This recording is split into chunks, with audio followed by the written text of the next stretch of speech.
آگ جو ہے فراہم کرتے ہیں لکڑیوں کے ذریعے، ایک آگ وہ ہے جو پتھر کے کوئلے کو دہکا کر جو آگ حاصل ہوتی. تو ان دونوں میں جو فرق اور تفاوت ہے اس آگ کی شدت، اس کی تیزی اور تندی کا، تو اس حوالے سے کہا گیا ہے. بعض ہمارے تابعین حضرات نے گندھک کے پتھر مراد لیے کہ وہ بڑے بڑے پتھر گندھک کے ہوں گے کہ جن کے ذریعے سے آگ جو ہے انتہائی تیزی کے ساتھ بڑھے گی اور اس کی شدت جو ہے وہ بہت بڑھ جائے گی. واللہ اعلم. تو بچاؤ اپنے آپ کو اور اپنے اہل عیال کو اس آگ سے جس کا ایندھن بنے گے انسان اور پتھر. اور مزید بات جو فرمائی علیہا ملائکۃ غلاظ شداد، اس جہنم پر، اس آگ پر مامور ہیں وہ فرشتے جو بڑے تند خو ہیں، سخت دل ہیں، بہت ہی زبردست ہیں. لا یعصون اللہ ما امرہم، وہ اللہ کے کسی حکم کی نافرمانی نہیں کرتے یا نہیں کریں گے جو حکم بھی انہیں مل جائے. وَيَفْعَلُونَ مَا يُؤْمَرُونَ، وہی کرتے ہیں اور کریں گے جس کا کہ انہیں حکم ملتا ہے یا ملے گا. یہ میں نے دونوں ترجمے کیے فعل مضارع جس میں حال اور مستقبل دونوں شامل ہوتے ہیں، ان دونوں پہلوؤں کو نمایاں کیا ہے کہ ایک تو اس میں اشارہ کیا جا رہا ہے غلاظ شداد.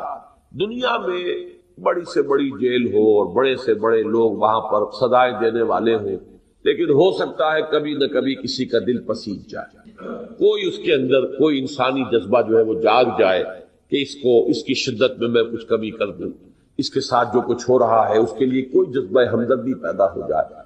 یہاں اس کا بالکل ایک برعکس جو ہے نقشہ سامنے لایا گیا. غلاظ شداد، وہ نہایت تند خو ہوں گے، سخت دل ہوں، ان کے دلوں کے اندر کوئی نرمی پیدا نہیں ہوگی. تمہارے نالا و شیون سے، تمہارے شور و فغاں سے، تمہارے آہ و بکا سے، تمہارے گریے سے اور فریاد سے وہ قطعاً متاثر نہیں ہوں گے، بلکہ اللہ نے جس کے بارے میں جو حکم دیا ہوگا وہ اس کو بجا لائیں گے. جو سزا اللہ کی طرف سے اس کے لیے طے ہو گئی ہوگی وہ سزا وہ اس کو دیتے ہیں. اس میں گویا کہ آپ کے اس جذبہ جو پیرنٹ ہوڈ کا اور جو آپ کے اندر جذبہ ہے اپنی اولاد کے لیے، جو شفقت اور محبت، اس کو انووک کیا جا رہا ہے کہ ذرا سوچو اس وقت کا لاڈ پیار، اس وقت کی محبت اور شفقت وہ نتیجے تک کہاں پہنچا رہی ہے کہ وہ پھر حوالے کر دیے جائیں گے ان فرشتوں کے کہ جن میں کوئی دل کے پسیجنے کا کوئی امکان نہیں، ان کو کہیں کسی کے اوپر کوئی رحم نہیں آئے گا. علیہا ملائکۃ غلاظ شداد لا یعصون اللہ ما امرہم. یہ جو آخری ٹکڑا اس آیت مبارکہ کا، یہ فرشتوں کے بارے میں بہت اہم بات ہے کہ جس کو اپنے ذہن میں رکھنا چاہیے. در حقیقت اس بات کو میں نے پہلے مختلف مواقع پر مختلف انداز میں بیان کیا ہے، تھوڑا سا اس کا اس وقت میں اعادہ کروں گا. یہ جو دنیا میں مشرکانہ نظام میں دیویوں اور دیوتاؤں کا تصور ہے، یہ کہاں سے آیا؟ ہمارا فلسفہ تاریخ یہ ہے کہ انسانیت کا آغاز جو ہوا وہ توحید سے ہوا. پہلے انسان اللہ کے نبی تھے، لہذا یوں نہیں ہے کہ انسان رفتہ رفتہ توحید تک پہنچا ہے. پہلے وہ مظاہر قدرت کی جو ہے پرستش کرتا تھا، ابھی عقلی اعتبار سے بالغ نہیں تھا، ہوتے ہوتے کہیں جا کر وہ مونوازم یا مونوتھیزم یا توحید تک پہنچا ہے. یہ ہے مغرب کا فلسفہ. ہمارا فلسفہ یہ ہے کہ نوع انسانی کی زندگی کا آغاز روشنی میں ہوا ہے، اندھیرے میں نہیں ہوا، علم میں ہوا، جہالت میں نہیں ہوا، اس لیے کہ پہلے انسان اللہ کے نبی، لہذا توحید سے بات شروع ہوئی ہے. شرک تو بعد میں پیدا ہوا. اس شرک کے لیے اب ہمیں سراغ لگانا پڑے گا کہ یہ چیزیں کیوں آئیں، کہاں سے آئیں، کس طور سے آئیں، کیا مغالطے لوگوں کو پیش آ گئے جن کی وجہ سے وہ مشرکانہ اوہام میں مبتلا ہو گئے. ان میں سے ایک بات کی طرف توجہ دلا رہا ہوں کہ در حقیقت ایمان بالملائکہ ہی نے ان دیویوں اور دیوتاؤں جس کا ذکر آئے گا سورہ غاشیہ میں، اور and the moral law with in, انسان کے اندر ایک اخلاقی قانون، خیر اور شر کے مابین تمیز، جس کی یہ حس بیدار ہے وہ ہے جس میں خشیت بھی ہے، بنیادی خشیت، وہ کم سے کم اس کا سٹارٹنگ کیپٹل موجود ہے، وہ تقویٰ بھی موجود ہے. اب یہ سنورے گا، بڑھے گا، پھلے گا، پھولے گا، اس میں برق و بار آئیں گے نیکیوں کے، بھلائیوں کے. لیکن جس کی یہ حس مردہ ہو چکی ہو، اے نبی آپ کتنی ہی کوشش کر لیں، جن کے دلوں کے اوپر پردے پڑ چکے ہو، مہر لگ چکی ہو، ظاہر بات ہے کہ وہ اس سے فائدہ نہیں اٹھائیں گے. سَيَذَّكَّرُ مَن يَخْشَىٰ، ان قریب نصیحت حاصل کر لے گا، تذکر حاصل کر لے گا وہ جس کے اندر کچھ خشیت ہے، کچھ خوف، کچھ احساس ذمہ داری ہے، کچھ برائی سے بچنے کا جذبہ ہے، کچھ نیکی کا میلان ہے. وَيَتَجَنَّبُهَا الْأَشْقَىٰ، اور اس سے پہلوت ہی کرے گا. یا تجنب جو ہے باب تفاعل ہے جم کہتے پہلو. تجنب پہلوت ہی کرنا، کلنی کترا جانا، بچ کر نکل جانا، یہ تجنب. وَيَتَجَنَّبُهَا الْأَشْقَى، اور اس نصیحت سے، اس تذکیر سے پہلوت ہی کرے گا وہ جو نہایت شقی ہے. یہاں بھی ایک سوال پیدا ہوتا ہے کہ یہاں شقی کا لفظ نہیں آیا، اشقا کا ہے، سب سے بڑھ کر شقی. یہ کس وجہ سے؟ ایک رائے تو یہ بھی ہے کہ یہ محض قوافی یا فواصل کی رعایت ہے، کیونکہ یہاں پر وہی ایک ردم چل رہا ہے، لہذا یہاں اشقا کہہ دیا. یہ بات صحیح نہیں ہے. یہ بات تو ہم کہہ سکتے ہیں کہ کہیں پر کوئی اضافی جو ہے حرف شامل کر دیا جائے، لیکن یہ کہ ایک لفظ کی حیث بدل جائے، اس کی جو ہے نوعیت تبدیل ہو جائے صرف قوافی یا فواصل کی رعایت کے لیے، یہ اللہ تعالیٰ کے کلام کی شایع نشان نہیں ہے. اشقا یہاں آیا ہے اور بالکل بامانی طور پر. اس کی وجہ کیا ہے؟ دیکھیے، تذکیر میں زمین و آسمان کا فرق ہے. ایک تذکیر وہ ہے جو میں کر رہا ہوں یا آپ میں سے کوئی شخص کرے. ہمارے اپنے دامن پر داغ ہے، دھبے. لوگوں کو یہ کہنے کا موقع ہے فزیشین ہیل thyself، پہلے اپنے آپ کو دیکھو، اپنے دامن کے داغ اور دھبے دیکھو، پھر آ کے ہم سے بات کرو. ہمارے بارے میں 100 شکوک و شبہات لوگوں کے دلوں میں آ سکتے ہیں، لیکن ایک تذکیر ہے اللہ کے کسی نبی کی جس کا دامن پاک صاف، جس کی پوری شخصیت، کردار ابد داؤد، اور پھر یہ کہ انبیاء کرام میں محمد الرسول اللہ صلی اللہ علیہ وسلم. اب آپ کی تذکیر سے پہلوت ہی وہی کرے گا جو اشقا ہے، صرف شقی نہیں. یہ در حقیقت بلند ترین افضل التفسیر کا جو صیغہ ہے، کیوں آیا افضل التفسیر؟ کہ آپ کی تذکیر، جیسے کہ سورہ سجدہ کی اس آیت کا میں نے پچھلے دنوں کئی مرتبہ تذکرہ کیا ہے، وَمَنْ أَظْلَمُ مِمَّنْ ذُكِّرَ بِآيَاتِ رَبِّهِ ثُمَّ أَعْرَضَ عَنْهَا إِنَّا مِنَ الْمُجْرِمِينَ مُنْتَقِمُونَ. اس سے بڑھ کر ظالم کون ہوگا جسے تذکیر کرائی جا رہی ہو اس کے رب کی آیات کے ذریعے سے. ایک تذکیر وعظ ہے مثنوی مولانا روم سے آدمی بات کر رہا ہے، یا جو حکایتیں ہیں شیخ سعدی کی اس سے وعظ کہہ رہا ہے، یا کوئی اپنا فلسفہ، اپنی منطق بگاڑ رہا ہے. یہ بھی ٹھیک ہے، اچھی بات ہے، صحیح فلسفہ ہے، صحیح منطق ہے، صحیح حکایات ہے، اولیاء اللہ کے واقعات ہیں، ان سے بھی تذکیر ہوتی ہے. لیکن ایک تذکیر ہے بے آیات رب ہی، اس کے رب کی آیات کے ذریعے سے اسے تذکیر کی جا رہی ہے. ثم اعرض عنها، پھر بھی وہ اعراض کر رہا ہے. اس سے بڑا ظالم اور کون؟ اب یہاں پر بھی تذکیر کرنے والا ایک تو آیات رب کے ذریعے سے تذکیر کرا رہے ہیں محمد صلی اللہ علیہ وسلم، پھر دیکھو مذکر کون ہے، تذکیر کرانے والے کون ہیں، جن کو الصادق الامین کا خطاب پوچھ معاشرے نے، جن کے بارے میں ان کا کٹر دشمن ابو جہل بھی یہ نہیں کہہ سکا کہ انہوں نے کبھی جھوٹ بولا. ایک موقع پر ذرا سا آپ نے جا کر کہا ہے، یہ سیرت النبی کا ایک بڑا عجیب واقعہ ہے کہ ایک شخص کے کچھ روپے دینے تھے، کچھ رقم دینی تھی ابو جہل نے، اور نہیں دے رہا تھا، گئے تو لال کر رہا تھا، وہ کچھ باہر کا تھا. تو لوگ بیٹھے ہوئے تھے جہاں پر یہ دارالندوا تھا، بہت سے لوگ جو سرداران قریش تھے بیٹھے تھے. اس نے آ کے فریاد کی کہ دیکھیں ابو جہل جو ہے میرے ساتھ زیادتی کر رہا ہے، آپ میری رقم اس سے لے کر. انہیں ایک مذاق سوجا، انہوں نے کہا بھائی ہمارے اندر تو جرأت نہیں ہے، ہمت نہیں ہے. ہاں وہ شخص جو ہے وہاں پر اس کی ہے یہ حیثیت اور اہمیت، وہ جا کر اگر کہے گا ابو جہل سے تو ابو جہل انکار نہیں کر سکے گا. حضور کی طرف اشارہ کر دیا. اب وہ منتظر تھے کہ تماشا دیکھیں کیا بیتتی ہے آج محمد پر، ابو جہل کیا کرتا ہے محمد کے ساتھ، ہم نے بھیج دیا ہے، وہ تو ایک تماشا دیکھنا چاہ رہے ہیں. وہ چلا گیا سیدھا. اب ظاہر بات ہے کہ ایک شخص ہے، حاجت مند ہے، محتاج ہے، اس کی ضرورت ہے، مظلوم ہے، اس نے فریاد کی ہے، آ کر مدد چاہیے. یہ شرافت نفس اور مروت کے خلاف ہے یہ کہ حضور انکار کر دے. آپ نے کہا ٹھیک ہے چلو میں چلے.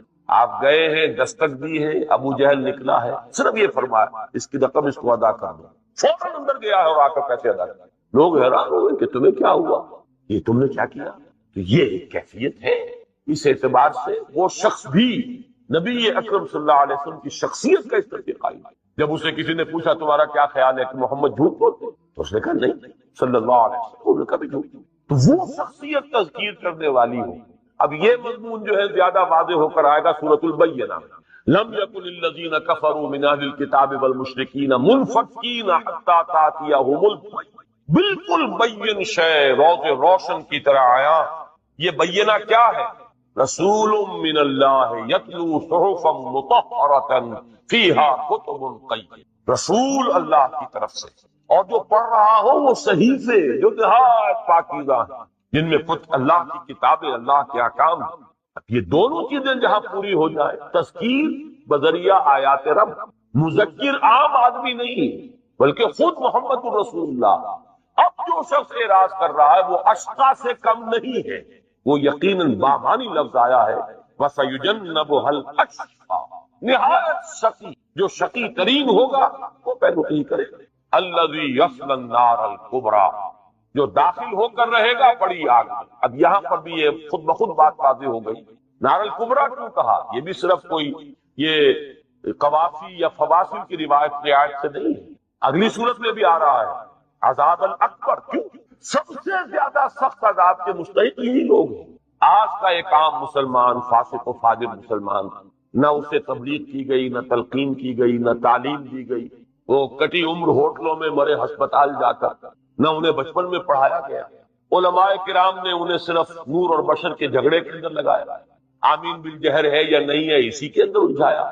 ظاہر بات ہے کہ ایسے شخص کے لیے کافی عذر ہوگا اللہ کے ہاں جا کر پیش کرنے کے لیے، اور اصل ذمہ داری آئے گی ان پر جن کے ذمہ تھا دین کی حقیقت کو ان کے سامنے بیان کیا. اس سے بھی آگے کا کوئی اسکیموں کہیں رہتا ہے دور دراز کہیں سائبیریا میں، اس نے شاید نام بھی نہ سنا ہو محمد صلی اللہ علیہ وسلم. اب ظاہر بات ہے اس کی رسپانسبلٹی وہ نہیں ہو سکتی کہ جو ان کی ہے جن تک کہ حضور کا پیغام پہنچا ہے، اور پھر ان میں وہ لوگ کہ جن تک حضور نے بنفس نفیس خود پیغام پہنچایا اور حجت قائم کر دی. اب وہ آگ کا جو سب سے بڑا درجہ ہے، سخت ترین، وہ ان کے لیے. جیسے جنت کے بھی مدارج ہیں، درجات، نچلے درجے کی جنتیں ہیں، اونچی ہیں. یہ میں آگے چل کر انشاءاللہ سورۃ الفجر میں بیان کروں گا کہ وہ قصہ زمین برسر زمین جب طے ہوگا تو معلوم ہوتا ہے کہ جہنم بھی یہی ہے، اسی زمین کے کرے کے پھٹنے سے. اور اس کو جب کھینچا جائے گا وَإِذَا الْأَرْضُ مُدَّتْ وَأَلْقَتْ مَا فِيهَا وَتَخَلَّتْ، اس کے اندر جو آگ ہے وہی نکل آئے گی، وہی جہنم. اور معلوم ہوتا ہے کہ پہلی جنت، ادنا ترین جنت، وہ اسی زمین کے اوپر. البتہ یہ ایک واحد جنت نہیں ہے، جنتیں، جنت الفردوس جس کے بارے میں سورۃ النجم میں ہم پڑھ آئے ہیں کہ وہ تو سدرۃ المنتہا، جو عالم خلق جو ہے اس کی انتہا ہے، جس سے آگے اب حریم ذات ہے، جس سے آگے حضرت جبرائیل کے بھی پر جو ہے وہ جلتے ہیں، اور وہ ان کی بھی رسائی نہیں ہے. وہ جنت الماوا تو وہاں ہے. اب یہاں سے لے کر زمینی جنت سے لے کر اور سدرۃ المنتہا کی جنت الماوا، اندہا جنت الماوا، وہ جنت الماوا تک کروڑ ہا درجے ہوں گے جنتوں کے. اور جیسے کہ حدیث میں نے آپ کو بارہا سنائی، حضور نے فرمایا اتنا فرق و تفاوت ہوگا جنتوں کے اندر کہ ایک نچلے درجے کا جنتی اپنے سے اوپر والی جنت کو ایسے دیکھے گا جیسے تم زمین پر بیٹھ کر ستاروں کو دیکھو. جس طریقے سے جنت کے مدارج ہیں ایسے ہی درجات جو ہے وہ آپ کے بھی. خود منافقین کے بارے میں فرمایا ان المنافقین فی الدرک الاسفل من النار. تو اسی لیے جنت کے لیے مختلف جو الفاظ آتے ہیں، حاویہ ہے، کہیں لظا ہے، کہیں مختلف الفاظ ہیں، کہیں حامیہ ہے، کہیں تلظا ہے، جو آگے چل کر آئے گا. تو یہ بھی معلوم ہوتا ہے کہ اس دوزخ کے مختلف طبقات ہیں. وہ آگ بھی ہے کہ جو کلیجے کو کھینچتی ہے، وہ آگ بھی ہے جو دل کے اوپر روشن ہوتی ہے. تطلع علی الافئدہ، وہ سیدھی دل کو پکڑتی ہے، جا کر دل کے اوپر پڑتی ہے. یہ مختلف آگے ہیں، مختلف عذاب ہیں. تو یہاں جو فرمایا گیا ہے نار الکبریٰ، اس لیے کہ جس نے محمد کی تذکیر و تبلیغ صلی اللہ علیہ وسلم، اس سے بھی اپنے آپ کو محروم رکھا، معلوم ہوا وہ اشقا ہے، سب سے بڑھ کر چٹی، اس سے اوپر شقاوت کا کوئی درجہ نہیں. اور وہ مستحق ہے النار الکبریٰ کا، الذی یصلی النار الکبریٰ، وہ کہ جو داخل ہوگا بہت سب سے بڑی آگ. ثم لا یموت فیہا ولا یحیا، پھر نہ وہ اس میں موت اس کو آئے گی کہ اس کا ordeal ختم ہو جائے، اور نہ وہ زندہ رہے گا، نہ مردوں میں نہ زندوں میں. لا تبقی ولا تذر لواحۃ للبشر علیہا 19 جو سورہ مدثر میں آیا. قد افلح من تزکا. اب یہ دو الفاظ جو ہیں، چونکہ افلح بھی آئے گا آگے، پھر سورۃ الشمس میں آئے گا قد افلح من زکاہا وقد خاب من دساہا. یہ مضمون زیادہ وضاحت سے تو میں واضح کروں گا، لیکن لفظی معنی یہاں سمجھ لیں. افلح کے معنی ہے کھود کر نکال لینا.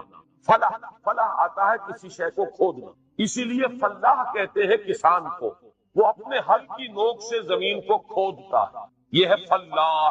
فلاحین کی تحریک ہے جو ہمارے ہاں کسان موومنٹ کہلاتی ہے، وہ مصر میں اس کا نام ہے فلاحین. تحریک جو ہے فلاحین. فلاح کے معنی افلاح پھاڑ کر نکال لینا. قد افلح من تزکا. اپنے وجود کے اندر جو اللہ نے خیر مضمر رکھا ہے وہ نکال لیا اس نے جس نے تزکیہ حاصل. اب اس بات کو یوں سمجھیے پوٹینشیلٹیز میں لقد خلقنا الانسان فی احسن تقویم، ہم نے انسان کو بہترین ساخت پر پیدا کیا، بلند ترین مقام عطا کیا، اس میں بڑے بڑے خیر مدیت کیے ہیں، بڑے بڑے خیر ہمارے اندر چھپے ہوئے ہیں. یہ معدن ہے جس میں ہیرے ہیں جواہرات، لیکن یہ کہ جیسے کہ آپ کو معدن کو کھودنا پڑتا ہے ہیرے نکالنے کی. سونے کی کان ہے لیکن کھدائی کرے گی تو سونا نکلے، آج خود سونا باہر نکل جائے گا. اپنے اس مادی وجود کو پھاڑو گے اور اپنے اس مادی اور حیوانی وجود کو پھاڑ کر برآمد کرو گے، وہ خیر، وہ بھلائی، وہ روح ربانی جو اس میں پھوٹی گئی تھی. فَإِذَا سَوَّيْتُهُ وَنَفَخْتُ فِيهِ مِن رُوحِي فَقَعُوا لَهُ سَاجِدِينَ.